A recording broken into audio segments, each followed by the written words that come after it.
নতুন বছরে কি করলাম, কিভাবে শুরু করলাম, কিভাবে আমরা পুরোনো বছরটাকে বিদায় দিয়ে নতুন বছর শুরু করলাম সেইগুলোই শেয়ার করব আমার আজকের এই ভিডিওতে। আশা করব আমার ভিডিওটি আপনাদের কাছে ভালো লাগবে। আসসালামু আলাইকুম এভরিওয়ান, আশা করছি যে যেখানেই আছেন অনেক ভালো আছেন। আমি আলহামদুলিল্লাহ অনেক ভালো আছি।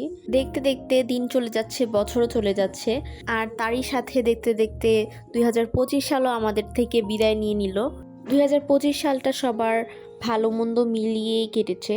আশা করি 2026 সালটা যাতে সবার অনেক বেশি ভালো কাটে। আল্লাহ যাতে 2026 সালে সবার মনের আশা ইচ্ছা পূরণ করে। আর এই রান্নাবান্নাগুলো কিন্তু 31st সময় করা হয়েছিল, কিন্তু এগুলো আপলোড করতে একটু লেট হয়ে গিয়েছে। আর এই রান্নাবান্নাগুলো কিন্তু আসলে 31st উপলক্ষে রান্না করা হয়নি, আমাদের এগুলো রাতের ডিনার ছিল, সেইগুলোই আপনাদের সাথে শেয়ার করছি। আজকে ভুনা খিচুড়ি রান্না করছে আমার বড় বোন। আমার বড় বোনের হাতে কিন্তু ভুনা খিচুড়িটা খুবই মজা হয়, আমাদের সবারই খুবই পছন্দ। আর সাথে গরুর ভুঁড়ি আর খাসির মাংস। আর যেহেতু ঠান্ডা ছিল, ঠান্ডার মধ্যে কিন্তু ভুনা খিচুড়ি খেতে খুবই ভালো লাগে। কার কার ঠান্ডার মধ্যে ভুনা খিচুড়ি খেতে ভালো লাগে অবশ্যই কমেন্ট করে জানাবেন। অনেকে আছে যাদের লেটকা খিচুড়ি ভালো লাগে, কিন্তু আমার লেটকা খিচুড়ি বেশি একটা ভালো লাগে না, ভুনা খিচুড়িটাই আমার কাছে বেশি ভালো লাগে। আর আমার আম্মুর হাতের লেটকা খিচুড়িটা বেশি মজা লাগে, আর আমার বড় বোনের হাতে ভুনা খিচুড়িটা মজা লাগে বেশি। আসলে এক একজন এক একটা কাজে পারদর্শী থাকে। খিচুড়িটা কিন্তু অলমোস্ট হয়ে গিয়েছে। খিচুড়িটা কিন্তু দেখতেই মাশাআল্লাহ খুবই সুন্দর লাগছে, আর খেতেও কিন্তু খুবই মজা হয়েছিল। এখন খিচুড়িটাকে 5 মিনিটের মতো দমে রাখার পর নামিয়ে নেওয়া হবে। আর এদিকে গরুর ভুঁড়িটাও রান্না করা হচ্ছে, আর খাসির মাংসটাও রান্না করা হয়ে গিয়েছে। খাসির মাংসটা কিন্তু দেখতেই খুবই লোভনীয় লাগছে, আর খেতেও কিন্তু খুবই মজা হয়েছিল। তো আজকে একটা কেকও আনা হয়েছে, আমাদের কেক খেতে ইচ্ছা করছিল, তার জন্য কেকটা আনা হয়েছে।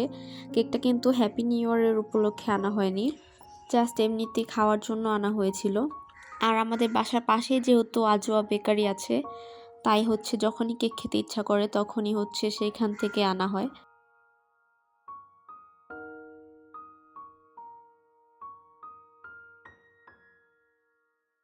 কেক খাওয়ার পরে আমরা রাত 12টার দিকে চলে আসলাম ছাদে, আর এখানে আতশবাজি ফোড়ানো হচ্ছিল।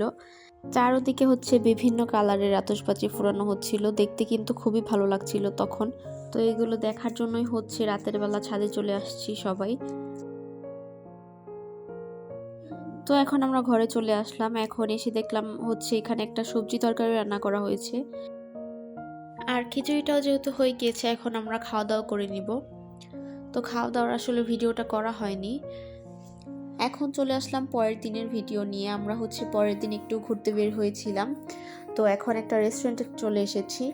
এখন এখানে কিছু খাবার অর্ডার করেছিলাম, এই খাবারগুলো চলে এসেছে।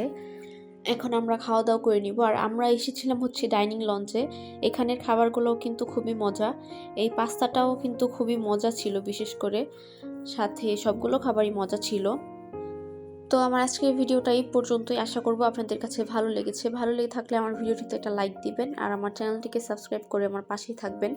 সবাই অনেক বেশি ভালো থাকবেন, সুস্থ থাকবেন। আল্লাহ হাফেজ।